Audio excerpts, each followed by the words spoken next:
hapon, JRMSU1. Magandang hapon, Grade 8 Laboratory High School.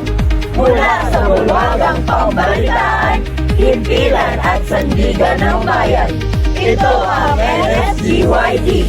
Sa loob ng 2 minuto ay maghahatid ng balitang siksik at sulit na sulit. Ito ang Tres de Balita. Isang mapagpalang hapon, Grade 8. Ito ang inyong tagapagbantay na Tres. At kayo'y nakikinig sa Tres de Balita. Ako ang inyong main anchor, Nina Vane T. Puliran. Ako naman ang inyong co-anchor, Gabriel Lagutin. Ako si DJ Seo M. Tata. At ako naman si Skylar Rain D. Sanlitan. Balitang Sports.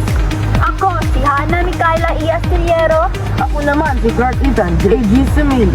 Ang balita sa flood control. Ako si BG Kens Ardapiton. Ako naman si Anangeli Sumili. Ang balita tungkol sa bullying.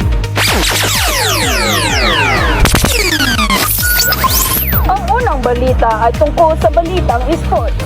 Nagwagi ang Team Blue Hawks sa ginanap na inter-school basketball tournament matapos talunin ang Red Tigers sa score na 85-80. Naging susi sa kanilang panalo ang maayos na teamwork at matibay na depensa sa huling quarter ng laro. Ang susunod na balita ay tungkol sa flood control. Inilunsad ng lokal na pamahalaan ang bagong flood control project upang maiwasan ang pagbaha ngayong tag-ulan. Layunin ng proyektong ito na palawakin ang drainage system at linisin ang mga estero upang mabawasan ang panganib sa mga residente. Ang huling balita ay ang balita tungkol sa bullying. Nagkaroon ng seminar ang isang paaralan tungkol sa anti-bullying campaign upang protektahan ang mga estudyante. Mahalaga ang paggalang at pagkakaunawaan. Hinihikayat namin ang mga estudyante na magsumbong kung sila ay nakakaranas ng bullying. Iyan ang mga pangunahing balita ngayong hapon. Ako si Nina Vane T. Puliran.